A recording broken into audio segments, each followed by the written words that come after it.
Hello everyone, welcome back to my YouTube channel. আজকের ভিডিওটা আমি করতে চলেছি পঙ্গল স্পেশালস। আমি বলতে চাইছি পঙ্গল স্পেশালস ভিডিও তোমাদের সাথে আজকে আমি শেয়ার করব। তো দেখো, সকালবেলা ঘুম থেকে উঠে দেখছি এরা এরকম আলপনা দিয়ে আঁকিঝুঁকি কী করছে।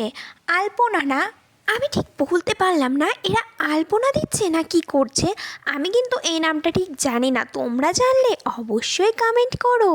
তো যাই হোক, সকালবেলা যখন ঘুম থেকে উঠে দেখছি এরা এরকম আলপনার মতো আঁকিঝুঁকি করছে, আমার তো দেখতে গাইস ভীষণই ভালো লাগছে।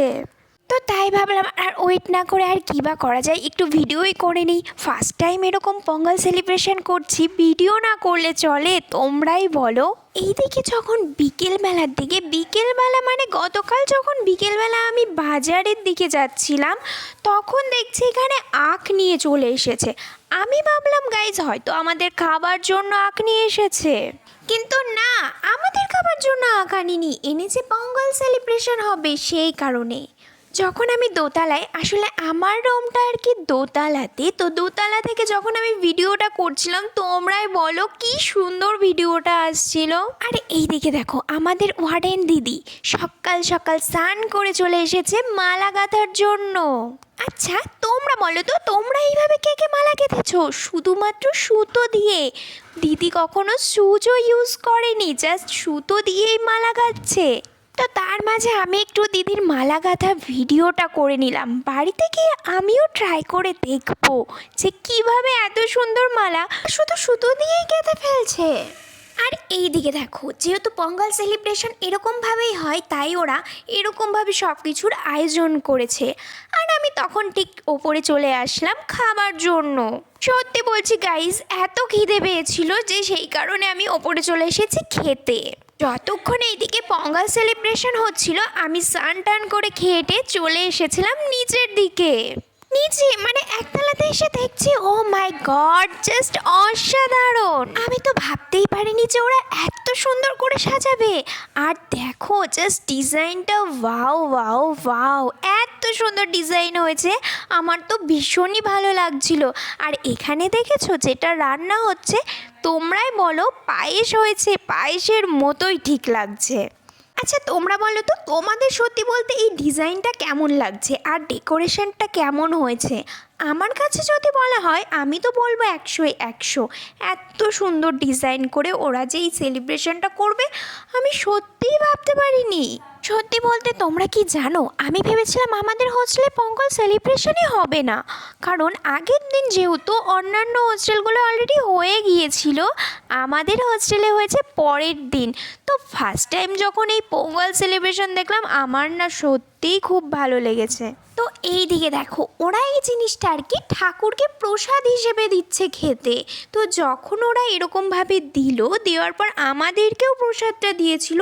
সত্যি বলছি গাইস, এটা পুরো পায়েসের মতোই ছিল। যেহেতু আমি বাড়ির থেকে এসেছি অনেক দিন হলো এখানে, তো অনেক দিন পর এরকম পায়েসের মতো খাবারকে সত্যিই অমৃত মনে হচ্ছিল। তো তারপর দেখো আমি ওপরে চলে গেলাম, একে একে সবাই ওখানে এসে জিজ্ঞেস করছিল, যাও গিয়ে রেডি হয়ে এসো। আর সবাই ওখানে পঙ্গল পঙ্গল বলে চিৎকার করছিল। ওদের মধ্যে এটাই রিচুয়ালস, এরকমভাবেই হয়তো সেলিব্রেশন করা হয় পঙ্গল। তো সবাই আমাদেরকে বলছিল যে তোমরাও বলো পঙ্গল পঙ্গল। আর এই দিকে দেখো, এই আন্টিগুলো একে একে সবাইকে কপালে, জানি না এটা আবিরের মতো দেখতে ছিল, সবাইকে দিয়ে দিচ্ছিল। তো আমরা এইদিকে প্রসাদ খেয়ে তারপরে চলে গিয়েছিলাম ওপরে। তোমরা একটা জিনিস কি জানো, এখানে তোমরা দেখতে পাচ্ছ যেই আগুনটা জ্বলছে, সেখানে ওরা ঠাকুর হিসেবে তাকে মানছিল। আর এখানে তোমরা দেখতে পাচ্ছ যে নারকেলগুলো পড়ে রয়েছে, এগুলো আমাদের সব হোস্টেলে যত গার্লস রয়েছে সবাইকে দিয়ে দিচ্ছিল। আর আমি এদিকে দেখো ওপরে এসে রেডি হয়ে নিচ্ছিলাম। তো সবাই যখন একটু সাজুগুজু করছিল, আমিও ভাবলাম চলো, সারাদিন বসে থেকে আর কী বা হবে, একটু তো রেডি হওয়া যাক, টাইমটাও তো পাস হয়ে যাবে। তোমরাই বলো। সত্যি বলছি আমার এত ভালো লাগছিল আজকের এই দিনটা, তোমাদের কি করে বোঝাবো। নতুন নতুন কিছু রিচুয়ালস দেখলাম আমি ব্যাঙ্গালোরে এসে।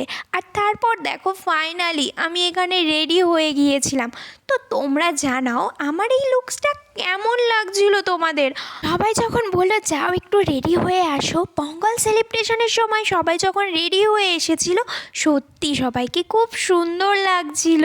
আর তার মাঝে আমিও একটু সাজুগুজু করে সবার সাথে নিচে চলে গিয়েছিলাম, গিয়ে সেলিব্রেশন করছিলাম। তারপর ভাবলাম যখন সাজুগুজুই করেছি, ফালতু বসে থেকে আর কি হবে, এইদিকে তো পঙ্গল অলরেডি সেলিব্রেশন হয়ে গেল, তো চলো একটু ফটোশ্যুট করা যাক। তাই আর দেরি না করে রোদ্রের মধ্যে বেরিয়ে পড়লাম ফটোশ্যুট করার জন্য গাইস। তো যাই হোক, ভিডিওটা ভালো লাগে লাইক, কমেন্ট অ্যান্ড সাবস্ক্রাইব।